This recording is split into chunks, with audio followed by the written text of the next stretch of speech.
countless variables that factor into poor performance or fatigue for runners. But how does iron factor into this?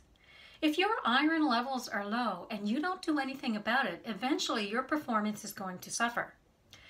Now, this video is based and prompted by an article in Runner's World by Kelly Prichett called What You Need to Know About Ferritin Levels and Iron Deficiency. Now, when I come back, I'm going to share with you what I didn't know and was surprised by in this article. I am also going to share how often you should get your iron checked and why, as well as a couple more tips on how to increase your iron intake and absorbency. So stay right here. I'll be right back. This channel is here for you, so please like, subscribe, comment, and click the notification bell. Iron is an important mineral found in our red blood cells, and it is important for oxygen transport to our blood and to our muscles. So any athlete knows that oxygen intake to our muscles is very important. It's also important for energy production, cognition, as well as immunity. Now, iron's lost in many ways: urine, menstrual cycles, sweat, blood loss in the GI tract. But the one thing that I didn't know was this: you get a breakdown of red blood cells via the impact of your foot when you're running. I didn't know that. This is called hemolysis, and according to the Natural Athletic Clinic, surface matters.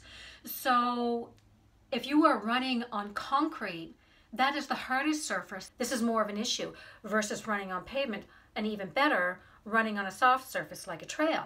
And according to this clinic, the best defense against this is making sure that your sneakers do not go past that 500-kilometer limit on how often you should be running in them.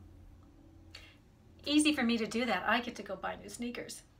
Now, another thing to think about is the chronic use of non-steroidal anti-inflammatories like ibuprofen, often used by athletes, right? Because they can also lead to iron deficiency. So there are some common signs of iron deficiency as noted in the video above, so go have a look. But runners may notice symptoms that mimic overtraining, reduced work capacity during your training, impaired responses to training, and ultimately poor performance.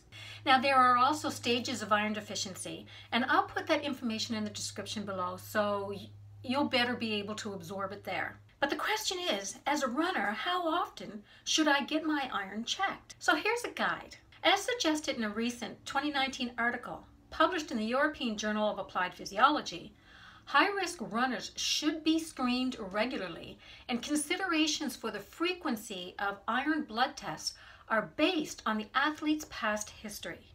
Now, here's a guideline. Annually, runners with no history of iron deficiency, no fatigue, or after an extended rest period. Biannually, where you have a previous history of low iron, you're female, you have an intention to increase your training, or you're going to be training at a high altitude within the next 12 months. Quarterly, any recent history of iron depletion, deficiency, if you're vegan or vegetarian, individuals with evidence of low energy availability, high training volume, and fatigue or lethargy, or plan to train at a high altitude within the next 6 months. So in the previous video, I had mentioned ways to up your capacity for iron absorbency, and in this video, I want to give you a couple more. Avoid dairy, coffee, and tea an hour before or after you have a meal. That can decrease your iron absorption. You can also, according to one study, cook with a cast iron frying pan. And that might be a cost-effective strategy for introducing some iron into your food. And if you're taking an iron supplement as prescribed, consider taking it with a dose of vitamin C to help your body absorb that iron supplement. Now, the best way to know which approach is best for you is always to get your blood work done. And that way you can find out if you are at high risk, so you know which approach to take. And if you're over 60, this is especially important whether you're a runner or not. Because at the end of the day, our goal is to be the healthiest version of ourselves possible and to live one kick-ass life.